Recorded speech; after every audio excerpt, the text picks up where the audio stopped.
Hello there and welcome. My name is Bob Proctor. I got up this morning and I picked up my phone and I looked and I had a quote on it by Dr. Seuss. He said, "To the world you may be one person, but to one person you may be the world." I read that and I looked at it and I read it again.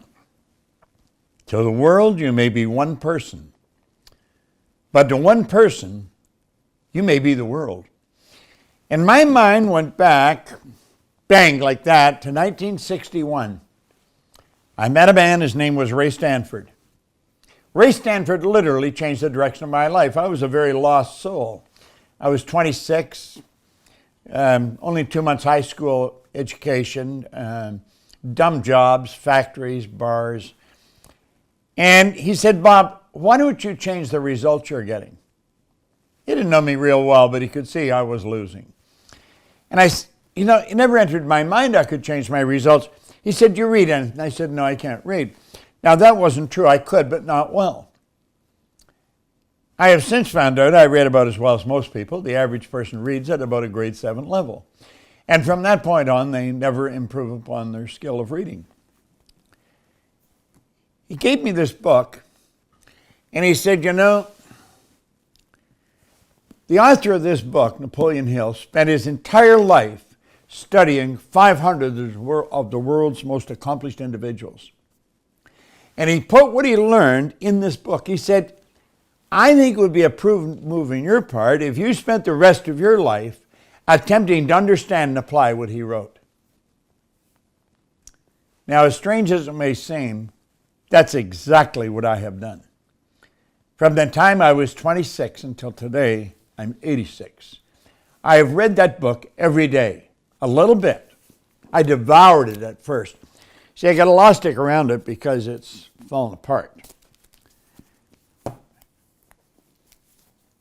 My assistant, Gina, who's worked with me now for 34 years, she wanted to take it and have it all rebound. And I said, "Oh, no, Gina, don't. Don't change the energy of the book." Well, everything in my life changed so dramatically. I started cleaning an office, and all of a sudden I was cleaning offices in Toronto, Montreal, Boston, Cleveland, Atlanta, and London, England. Over a 5-year period, my life changed like night and day. And I was living in England. I was earning over $1 million a year, and I was being very, very irresponsible. I'd go down to the Playboy Club on Park Lane, and I'd play roulette. I didn't care if I lost because I knew where the money was. And one day, it was like I had a euphoric experience. Something just stopped me in my tracks. And it was like a little voice in my head said, "You're being totally irresponsible, Proctor." And I started to ask myself, how did this happen? How did I become so successful? Because I had struggled all my life up to the point I was 26. And I couldn't answer the question. I've been raised to believe if you're going to earn a lot of money, you've got to be really smart. Well, I knew I wasn't very smart, but I was earning a lot of money. I was raised to believe if you don't go to school, you can't win. Well, I hadn't gone to school. I wasn't winning. I owned the whole company.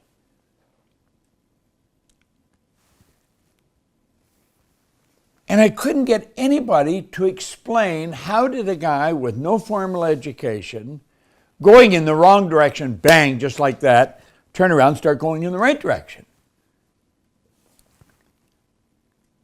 And I thought somebody has to know, and I'm going to figure it out. And so I began to study, and I never stopped. I would go anywhere to gain an understanding of why we do what we do and why we don't do many of the things we want to do. And I found out there's only 5, 6, 7% of the population that really live the good life.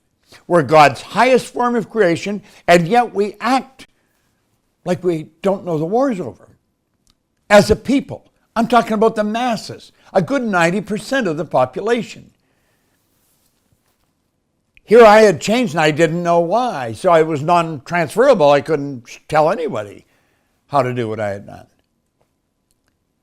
Took me 9.5 years, and when I got the dots to connect, and I found out why I changed, I made up my mind I was going to spend the rest of my life teaching this. And that's exactly what I did. I divested myself of the company, and I went and I got a job in Chicago with Earl Nightingale and Lloyd Kona at the Nightingale-Kona Corporation. Here I went from over $1 million a year. I took a job for $18,000 a year. I was prepared to pay them to let me work there. I wanted to study them. I wanted to find out what made me tick. And I have never stopped. Now, I went to work for them, and then I went out and I started my own company. You see, we were at the Nightingale-Kona Corporation, we were selling success programs. We'd sell them. It was on record at first, and then on cassette. And I did that for 5 years, and I was doing very well. But the people I was selling the programs to, they weren't changing. And I realized that just getting this material wasn't enough. You had to be taught how to use it.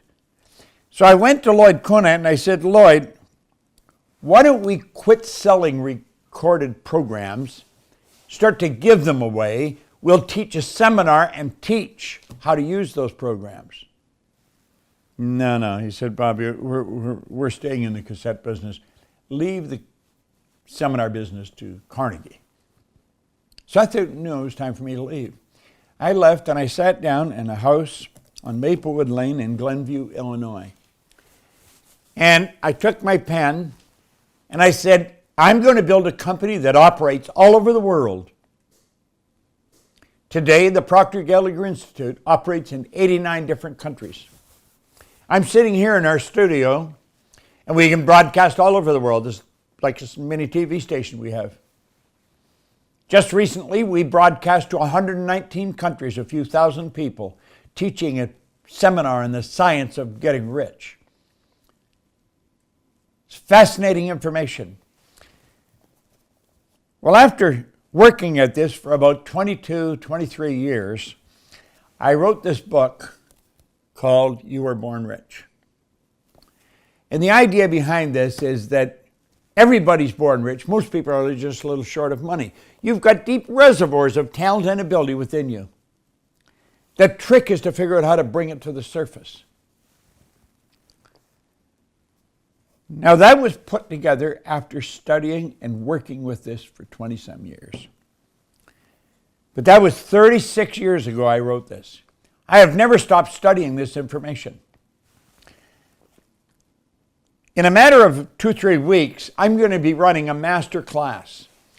I'm going to take a group of people who are seriously interested in changing the direction of their life, compounding whatever success they're enjoying. And I'm going to work with them every week for 6 months. And I'm going to teach what's in this book that I've continued to study for another 36 years. Now, I want to go through the subject matter that's in this book. Here, the first chapter is me and money. And I put that as the first chapter because I sat down when I decided to write the book and I segmented all the changes that I took place, trying to get the dots to connect. Steve Jobs says you cannot connect the dots looking forward, you can only connect them looking back. So I looked back. Where did I start and what happened? And what happened was I started to understand something about money. I never had any. I always needed money. Well, I learned quite a bit about money. And that's why the first part of this is on money. We'll be studying that for a couple of weeks itself. Let me ask you a question. How many sources of income do you have? Do you know that wealthy people dating right back to the ancient Babylonians have always had multiple sources of income? All last night while I was sleeping, I was earning money. You can earn more money when you're sleeping than you can spend when you're awake. Now that may sound like an exaggerated statement, but it's really not. You see, you don't go to work to earn money. You go to work for satisfaction. You provide service to earn money. And when you can find a way to provide service all over the world You'll have money coming in from all over the world. I provide service all over the world, and I can show you how to do it. And in this first chapter, we'll do that. We even got a company to help you do that. Me and money. Prosperity consciousness. Prosperity consciousness. This is not taught in school. You can go right through our educational system and learn absolutely nothing about earning money. I find this subject absolutely fascinating, and I'm going to tell you, you will too. Ask yourself this: do you have more money than you need? Well, the next chapter in it is how much is enough. I'll tell you how much is enough. When you've got enough money to live the way you choose to live, for as long as you think you're going to live, then you've got enough. Most people don't know how much is enough. They really do not know. How do you really want to live? Because you're quite capable of doing it. How do you really want to live? See, I'm living today the way I really want to live. Man, I live a wonderful life. I'm 86. I got the energy of a 36 or a 56-year-old, and I work all over the world. Everyone can. When you never have to think about money, you'll be amazed how much free time you have. So the first two chapters, me and money, and the second, how much is enough. You're going to find these fascinating. Now think of this for a moment. If I was working with you every week for 6 months, 2 hours a week, you'll be given this book. Here it is here, in this format. You're going to receive it in this format. This is a beautifully leather-bound book. You'll have your name inscribed in gold here, and it will be an autographed copy. You'll also be given a ring binder with exercises in it, because we're going to study this for an hour, and then we're going to get into exercises for an hour. Every week. You'll have exercises to do through the week. I guarantee you, your life as far as money will change almost right away. Now think. The third chapter is the image maker. Do you know that everything, this phone, this book, this sand timer, it was an image in someone's mind before it ever became a thing. Thoughts become things. This pen, I remember the first ballpoint pen I ever saw. My grandfather, on my father's side, came to live with us in 1946 for a few months. I was just a little boy. It was after the end of the Second World War. My dad had come back from fighting in Europe, and he brought his father to live with us for a little while. Grandpa Proctor saw something in a magazine. He wrote away for it, and he got a ballpoint pen. Up till then, we had to load pens with ink, and the ink was generally all over the place. Or we'd dip and nib in an inkwell to write with. Now, the first pen, the first ballpoint pen I saw, it skipped all over the place. The ink would run, then it would stop, it would start. Today, the ink flows freely. But you know, that first ballpoint pen and this ballpoint pen, they were both just images. Then they improve upon it from that point on, the image maker. Everything, this studio, your house, the clothes you're wearing, the jewelry you may have, all started out as an image. You and I are image makers. We have mental faculties. Do you know that you and I are the only creature on the planet that is totally disoriented in their environment? Do you know all the other little creatures on the planet are completely at home in their environment? They blend in. You and I, totally disoriented in environment. We don't blend in. You see, they operate by instinct, which is perfect. We've been given higher faculties. We do not blend into our environment. We've been given the ability to create our own environment. We are truly God's highest form of creation. And the images we build in our mind, we can move into physical form. That's how everything starts. Everything starts in the form of an image. But we're going to spend time talking about the image maker. That's very important. The next chapter is let go and let God. God does all the work. Now, most people's religious education is pretty shallow. Mine is, but my study of the mind is great. And I found out how God does God's work. God works by law. Dr. Werner von Braun was asked by President Kennedy what it would take to build a rocket that would carry a person to the moon and bring him back safely to Earth. Now, Dr. von Braun was the father of the space program. He said the will to do it. Get an image in your mind and hold that image. Well, of course, it happened. It was believed for a long time science and theology were antagonistic. Well, if you study it, you'll find out they're not. In fact, von Braun, who was the greatest scientist in the world, he said that after years of studying the spectacular mysteries of the cosmos, he was led into firm belief in the existence of God. He said the natural laws of the universe are so precise that we don't have any difficulty sending people to the moon, and we can time the landing with the precision of a fraction of a second. He said these laws must have been set by somebody. See, the law is God's modus operandi. We've got to start to understand the laws. Most people do not. The next one is expect an abundance.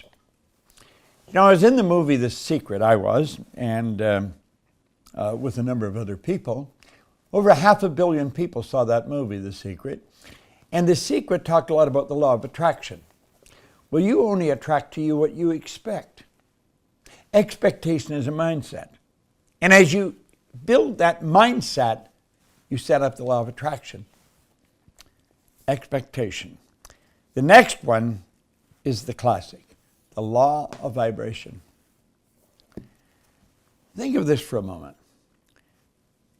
This little phone, it's actually a computer, isn't it? This operates by the law of vibration. That's how it operates. See, every level of vibration is referred to as a frequency. Our phone operates on a frequency. When I was a little boy, we never had a phone at our house. I was probably 15 years old before we had a phone, maybe 16. I even remember the first number. It was Oxford 3137. And the phone we got was a party line. When you picked up the phone, you could hear everybody else. They were picking up the phone. There might have been 100 people on that same frequency. Today, we have millions, literally millions of people all have their own phone. They have their own frequency. I've got a frequency of my own, and you have one of your own. Why didn't we all have phones back then? Because we didn't understand the law of vibration. We didn't understand these laws. We didn't understand frequencies. But you see, we do understand it today, and because someone understands the law of vibration and knows how to program this thing to operate on a specific frequency, I can communicate to you, and you can communicate to me. In fact, we're communicating right now on a frequency. Well, I want you to think of this for a moment. This body you're living in operates on frequencies. That's right. It operates on frequencies. And as you start to understand the law of vibration, you can start to take control over your life. Most people don't even want to study it. That's how we leave that for the scientists. And if they go to look at the law of vibration, they would probably dig into a scientific book. I didn't get this from the scientists. I've got it on a very practical level where a child will understand it. And when you start to understand this particular part of this program, of this master class on Born Rich, we'll show you how to develop your riches because you are born rich. You have deep reservoirs of talent and ability within you. And we'll show you how everything in this universe operates on frequencies. Everything operates on frequencies. We have to get on to the frequency of the good that we desire. You'll say, is this too heavy for me? No. I teach this to children. And I teach it to adults at the same time. The adults don't get bored, and the children are fascinated. When we start teaching you the law of vibration, you are really going to start making headway. The success of your business is dependent upon your understanding of that law. Then we have the risk takers. If you were raised like I was, you were probably raised with the concept it's better to be safe than sorry. I'm going to tell you something, that is an outright lie. It is not better to be safe than sorry. People that play it that way, they're playing it safe, they go through life like this. It's one dull experience. Life should be an exciting adventure. It should never be a bore. If you're not taking a risk, you're not winning. I think Helen Keller, the blind lady that taught us all so much, she said, if life isn't a risk, it's nothing. And she was right. Well, we get into the risk taker, and you're going to love it. You're going to absolutely love this part of the mastermind or of the master class that I'm teaching. You should get into this. I don't care what you have to do to get into it. Make up your mind you're in it. The next part is the razor's edge. Well, I'm going to tell you something. The line that separates winning from losing is as fine as a razor's edge. There was a movie made on that. Daryl Zanuck taught the movie, was director of the movie. In fact, there was a center page spread in Life magazine way back many years ago when the movie first came out. Had all the actors and then all the stand-ins. And it showed the difference in their income. It was vast. One person would be earning $75, the other person earning $75,000. The difference in them was as fine as a razor's edge. And as I look back in my life, the change that took me from where I was to way ahead in life, it was as fine as a razor's edge. In fact, it took me 9 months to figure it out. The change was so simple. It was so simple and so obvious, I was missing it. Now, you can benefit from what I've studied. I've studied this subject now since 1961. Every day.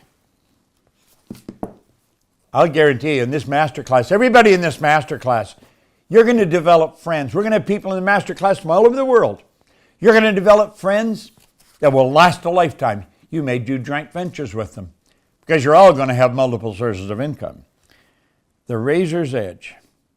Well, I'm going to tell you, it was a very small change that I made. It changed everything in my life. It's like here, just let me take a look at that again. It was like that quote. I want to make sure I got it right.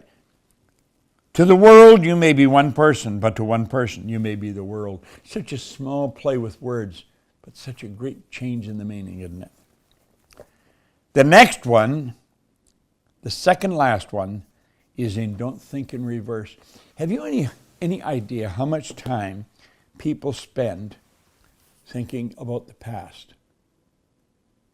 They spend so much time looking into the past. Now think about this for a moment. The sand in the top of the glass represents the future. The sand in the bottom of the glass represents the past. Now you'll notice the sand is running here. You cannot get it back. It's gone. The sand right here in the center, right here, that's all we have to deal with is what's right here, right now. You know, there's an interesting story to this. When I was a little boy, my grandmother used to always be saying, "I'll soon be gone, dear, I'll soon be gone." Grandma acted as though she just had a little bit of sand left, when actually she had a lot. I think when she started to say that, she would have probably been around 60. And to me, she was a very old lady. I've since changed my attitude about that. But she was a very old lady, and she'll say, "I'll soon be gone." Grandma lived to be 94. 94. She just went to sleep one night, and the angels came and took her away. You see, she thought she just had a little bit of sand. She had a lot. I chummed around with another young guy named Bob Yates. We were 16. Bob was driving in the Kingston Road Highway into Toronto, and he ran into the abutment of a bridge. His life was snuffed out like that. If you had asked Bob a half hour before that accident how much sand he had left, he probably would have said a half a century for low. He didn't have a half an hour. So here's Bob at 16, probably thinking he had a lot of sand. He only had a little. Grandma at 60 thinking she only had a little. She had a lot. The truth is, you don't know how much you got. Neither do I. But I'll tell you one thing. We have an obligation to live life to its fullest. Help as many people as we can. Do as much good as we can to ourselves and others. And all we've got to deal with is what's right here, right now.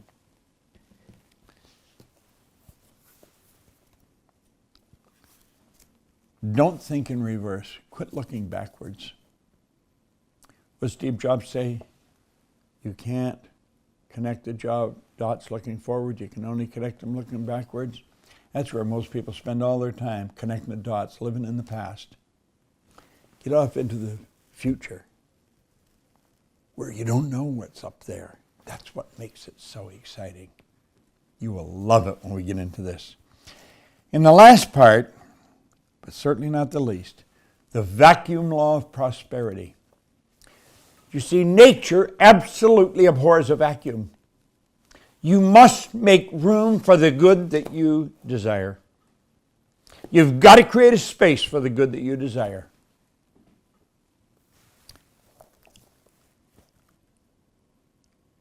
You have no idea what you're capable of doing. I know I don't have any idea. I'm forever trying to figure out just what I'm capable of doing. It's a marvelous way to live. Well, this master class is going to change lives. There's just absolutely no question about it. We're giving you the book bound in leather because we want you to treasure this, and you are going to treasure this, just like I'm doing with the one that I've got bound in leather, that I've been studying now since 1961. We want you to treasure what you're going to get. I'm going to show you stuff in here that'll just make your head spin. You've got so much going for you. Now, some of you say, well, I can't afford it. Now, I want to talk to that for a moment. If you're saying you can't afford to do this, I think what you should do is ask yourself, how many other areas of your life does that show up in? How many things is it that you would really love to do, but you can't afford it? Do you know most people never, in their whole life, drive the car they would really love to drive? They never take the trips they'd love to take, or shop for the garments that they want to wear where they want to shop. Never buy the house they would love to live in. Why? Do you know there's no end to the amount of money you can earn? I'll tell you one thing. If you have trouble putting together the money to do this, it'll be the last time you'll have trouble putting the money together. I'm going to show you how to solve that problem forever. Now, I used to say if I had to borrow the money from my grandmother to get what I really wanted, I'd borrow the money from my grandmother. That's where I used to get the money when I didn't have any. And I always paid her back. If you have to borrow the money from your grandmother to do this, borrow it. You will be so glad you did. This is going to be one of the most phenomenal experiences that you'll ever have. And I'm going to tell you, in all the years I've been in this business, I've never done something quite like this. I'm really looking forward to this. It's going to be a phenomenal class. I've been studying all this stuff. Well, I've been studying everything that's in this book that you're going to learn from for 36 years. It's classic material. Listen, just make a decision right now, you're going to do it. You see, I learned in here, successful people make decisions very fast, change them very slow, if and when they change them at all. The only prerequisite, something you're going to learn for making a decision, is do you want to? If you want to, for God's sake, do it. You will be so glad you did. And I'll look forward to working with you. This is Bob Proctor.